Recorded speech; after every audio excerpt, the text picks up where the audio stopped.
Hello guys and welcome to this video. My name is Bella and I'm clearly not super put together right now, but that is not what this video is about. In this video I am going to, be reading The Great Gatsby by F. Scott Fitzgerald, actually rereading it and analyzing it in relation to the character of Francis in Bungo Stray Dogs.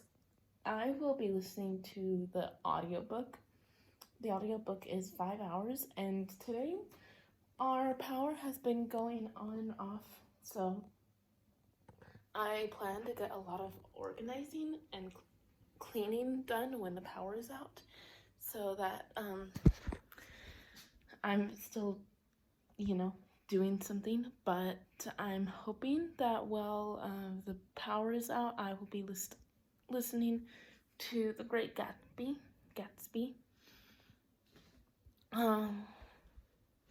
When I first read it, I didn't quite fully enjoy it, but hopefully this second time, now that I know more of what to expect, I will be.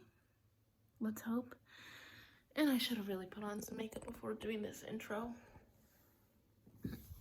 But at the end of this video, you'll have a section specifically where we analyze the character in relation to Francis.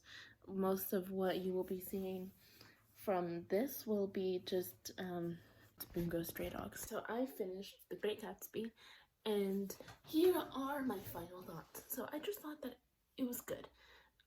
Genuinely, my thoughts didn't change from the last video, but kind of to sum it up, I didn't love Francis Fitzgerald's writing style. It was like not boring, but it just wasn't my taste. It left me with an icky feeling. There's also one certain trope that I genuinely don't like, and that was emotional cheating. Even if you were not physically actually no, there was both physical cheating and then emotional cheating. It was just not it for me. Okay. Like, why would you do this type of thing? So that's just what I thought of The Great Gatsby. I gave it 4 stars this time, 3 stars this time around. It was still good, and I could still see why it's a classic, and like there's still parts of it that I enjoyed, but other than that, no.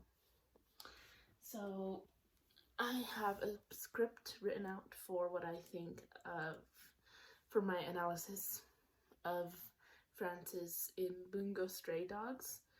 I would like to preface this with saying, spoiler warning, I'm going to be talking about things that happen in season 2 and probably things that happen throughout the rest of the series as well.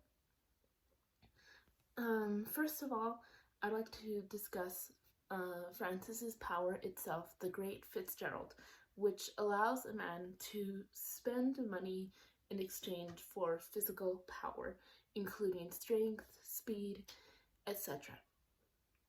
This is inspired by The Great Gatsby because one of the biggest themes of the novel is how money can influence the amount of power a person has.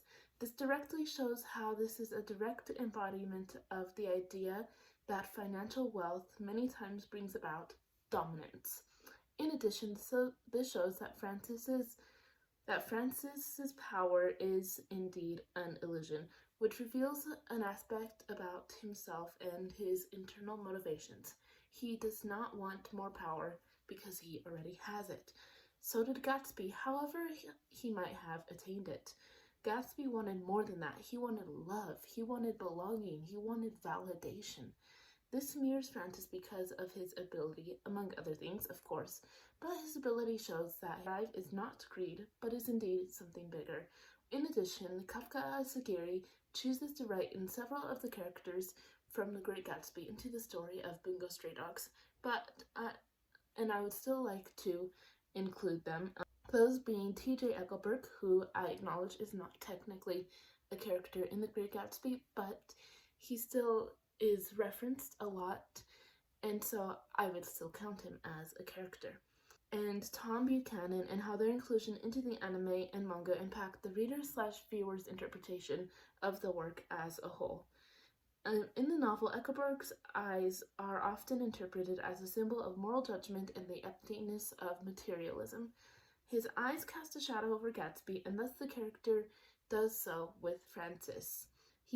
Francis is constantly under judgment, but not only from others, but from himself, as he struggles with the illusion that the money can buy meaning.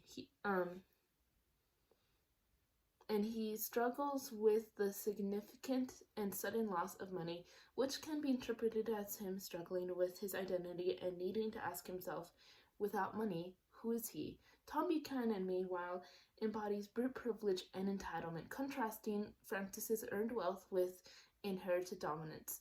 This comparison highlights Francis's insecurity, and he has amassed fortune and power, yet he still longs for validation beyond material gain, much like Gatsby's yearning for Daisy. Together, these figures frame Francis as a man trapped between the illusion of control and the reality of emptiness, revealing that his pursuit is not for mere wealth or strength, but for something intangible, recognition, belonging, or love that money cannot secure. Anyway, thank you guys for tuning into this video, and remember to like, comment, and subscribe for more bookish and bungo content. I love you guys, and I will see you in the next video. Bye!